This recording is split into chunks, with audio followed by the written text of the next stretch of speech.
I get excited sometimes about these sorts of moments because I have slept since this sermon came into being, since the notes were created. It's like the newsletter. I get real excited when the newsletter comes out because I can't remember what I've written in it.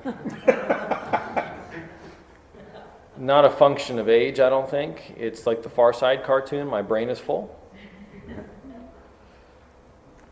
So I get excited in these moments. The second scripture reading continues in the book of Ezra. Now we are in the 3rd chapter. When the 7th month came and the Israelites were in the towns, the people gathered together in Jerusalem. Then Jeshua, son of Josedek, with his fellow priest, and Zerubbabel, son of Shealtiel, with his kin, set out to build the altar of the God of Israel, to offer burnt offerings on it, as prescribed in the law of Moses, the man of God. They set up the altar on its foundation because they were in dread of the neighboring peoples, and they offered burnt offerings upon it to the Lord, morning and evening. And they kept the festival of booths as prescribed, and offered the daily burnt offerings by number according to the ordinance as required for each day. When the builders laid the foundation of the temple of the Lord, the priests in their vestments were stationed to praise the Lord with trumpets, and the Levites, the sons of Asaph, with cymbals, according to the directions of King David of Israel. And they sang responsively, praising and giving thanks to the Lord, for he is good, for his steadfast love endures forever toward Israel. And all the people responded with a great shout when they praised the Lord, because the foundation of the house of the Lord was laid. But many of the priests and Levites and heads of families, old people who had seen the first house on its foundations, wept with a loud voice when they saw this house, though many shouted aloud for joy, so that the people could not distinguish the sound of the joyful shout from the sound of the people's weeping. For the people shouted so loudly that the sound was heard far away. May God's blessings continue to rest upon and flow through the experiences of Scripture on this day. May it guide the meditations of our hearts and the words of my lips. Jeopardy knowledge, in case you ever find yourself in this situation. King Cyrus, who was mentioned in the first reading, is the only foreigner in Scripture to be called Messiah, the anointed one of God. Prophet Isaiah calls him such. But we're not talking about Cyrus at this point. That's Jeopardy knowledge. You can file that away for later. And if your brain's full, don't worry about it. It's not worth hanging on to. We are on this Advent journey together, and the narrative lectionary lays it out in this way. The first week we gathered together, and Jeremiah, with his promise ripples, tells us that Jerusalem is besieged, and we know that the exile is coming. The second week, in the lectionary, the prophet Isaiah speaks to those grieving in Babylon, and this week we hear from Ezra, or at least in the book of Ezra, about a return from exile. In 3 weeks, we've covered well over 70 years in this great arc, this transformative story. If there are certain moments in the life of the people Israel in relationship to God that form what it is to be people of faith, this is one of them. Exodus is another one, by the way. But this exile moment, and now we've returned. We've been away, and now we've come back.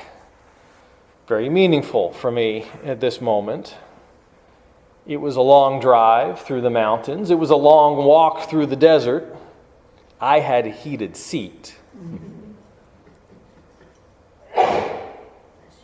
So what to do when you come back, when you have left from a place and been gone for a period, in the case of the people of Israel for a few generations now, not long enough that we have lost the link of living memory. There's still people who remember. When I was in North Carolina, there were people who remembered going to church in the donkey cart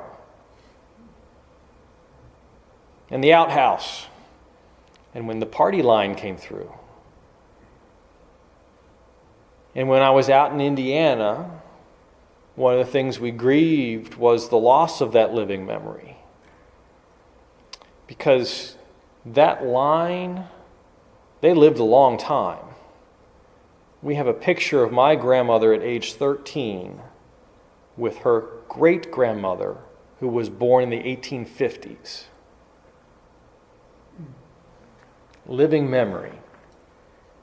So what to do when you come back and you have been away, when you have been in exile and now you return? Well, you worship. That's what you do. We had the decree that came from the king. You all need to get yourselves back to Jerusalem and get your acts together and start worshiping Yahweh, the God of Israel again. And we know from reading the book of Ezra that this is what they end up doing. The people rebuilt the altar. Because sacrifice was central to worship in the ancient Jewish understanding of things. And even today, you will go into certain sanctuaries, certain places of Christian worship, and there will be an item that is referred to as the altar. And it's where the offerings go. Sacrifice. So what do we do when we get back together? We worship. And how do we worship? Well, we rebuild the altar. We create the place where we commune with God most fully. Now, for us in the disciples' tradition, we don't usually have an altar floating around, but we sure as heck have a communion table. However that might work for us. Some place where the bread and the cup reside. The preschool was in here. They had a really great Christmas pageant. I'm just realizing that our communion table is a little further forward, which doesn't bother me too much because I like pushing the communion table as far into the midst of us as possible, but it will make it a little challenging when we get up there. Just, mental note. We'll have to shimmy through. But we rebuild. If we were suddenly to find ourselves in a place where we did not have anything else for worship, the first thing we would do would be get a table. The first thing they did was to build the altar. But at some point, having the table outside maybe in the elements on a day like today would not be the end of the world. But there have been a lot of days recently where it's a little soggy, a little cold. We're concerned about what's going on around us. And so how do we protect the altar? How do we sort of build a space? And so what ends up happening in Ezra is we rebuild the temple that's been destroyed. Right? We rebuild the house of worship. Maybe for a period we were back in a tent like we were in the Exodus again. But no, now it's time to rebuild the temple. And in this post-exile moment, we hear about people gathering. And there's the list of those that are there. There's the priests and their finery. And the Levites and the lay leaders and the community, because this is a period where we see the lay leadership and the community becoming even more involved in worship. And the people gather and they give thanks. Some are vested, some are in their Sunday best, some are in their muckabouts, right? Got to worship in a UCC congregation one summer in Ohio. No air conditioning, so we were out in a pavilion set up. We'd run the drop cord, bring out the folding chairs, and it was like Field of Dreams. The music would start playing on the portable keyboard, and the farmers in their bib overalls came out of the corn. And if they had been working with the cows that morning, they sat downwind from everybody else and we worshiped. And then when time was done, they got up and they disappeared back into the corn again. The people are coming in their Sunday best and they're vested, their muckabouts. Some are wearing whatever they've got. Because if you've been in exile and you're returning home, or if you were one of those who was left behind in the land, you wear whatever you got. And they worshiped, and they raised a great sound, we're told in Scripture. The promise that had been made by God, that rippled out, has been kept by God. The people, those who had been taken away, not everybody, but a core, have come back home again, or at least some of them have come back home again. And they raise a great shout up to God. But the Scripture tells us that that shout is not just rejoicing. That mixed in with that moment when the foundations of the new temple is laid, when the altar is up and running as a place for gathering and communing with God, we are told that it's not just rejoicing, that there are shouts of mourning. There is excitement and there is pain in this moment. Tears of joy and tears of grief that are going on. It's just not the same. My brother and I, when we went back to Princeton, we drove by the old house. It was the house that Grandma and Grandpa had bought in 1948, shortly after my dad was born. It was the house that they had put an addition on when they eventually had 3 more children. It was the house that I grew up going to when we would race down into the basement because there was no central air. And it was the only cool place in the whole building. It was the house that I went to when I played, running in the backyard. And I will tell any of you, if you've got kids running in the backyard, don't get that green plastic clothesline. It blends in with the grass. Especially if you are, like my grandmother, at best, on a good day, 5 foot tall. And your grandkids are 5'4", 5'5", 5'7". And they can't see that cord as they run around. It's just not the same, though. We went by, the house has been sold. A loving family has moved into it. They're making it their home, but there's that sense. The garden's not there anymore. Some of the old orchard trees had been cut down because they had died.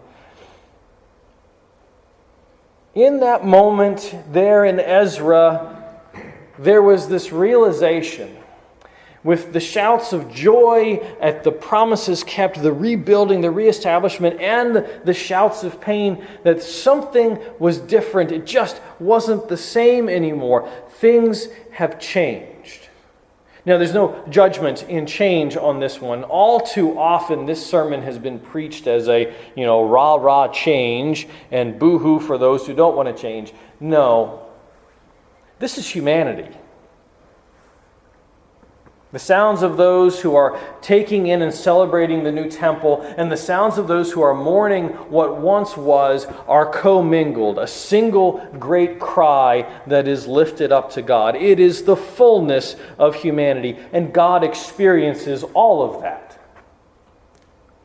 The God who called people from Egypt and from Babylon, the God who called priests and lay leaders to come and be present, to lead worship, to facilitate worship, to bring the community together. The God who called the church in the time of our ancestors, the God who called church in the time of our immediate predecessors, the God who will continue to call church in the time of some imagined future. God experiences all of that, the shouts of joy and the shouts of grief, because it's just not the same. We look around and it's just not the same. We wrestle with this continuum of joy and grief in various places. There's that continuum in a period of rebuilding, right? We've had some sort of change. A beloved leader retires. And they go into the midst of time. And that's change. There are shouts of joy and there's shouts of pain. After hard transitions, when it seems like God's hedge of protection has been removed, when the people Israel were pulled away into exile, there are shouts of joy because they survived, and there are shouts of pain because they are disconnected. After a period of separation, a time when the camps within the community turn against one another. And the book of Ezra talks about this because part of the return policy that Ezra and Nehemiah as leaders undertook was to expel people who weren't Jewish. So if your spouse, if your children were not considered part of the people Israel, they had to leave. So you can imagine the pain in the rebuilding of the temple as you look at it, you're reconnecting with God. It is so wonderful, and yet you are aware that the community has been rent apart by what is going on. And there are shouts of joy and shouts of grief during periods of renewal and reconciliation. Family members who have been absent from the circle because of internal strife, gone for over 20 years, coming back in. And we celebrate the renewal of those relationships, and we grieve. We grieve over the time that had been wasted. And so we have those feelings, and God experiences it all. God experiences it all. The spectrum of feelings that are lifted up together. Lift up your feelings, lift up your hearts. Lift up your minds and your spirits and your voices to God. Cry out in this Advent period, this time of preparation. Cry out in joy and in hope and in peace and in the love of Christ. Cry out in the name of Christ. Cry out because it just isn't the same. Cry out in the pain and the sorrow and the loss and the losing of things. Sigh in the Spirit with words too deep to voice what it is we are feeling in this moment and in this place.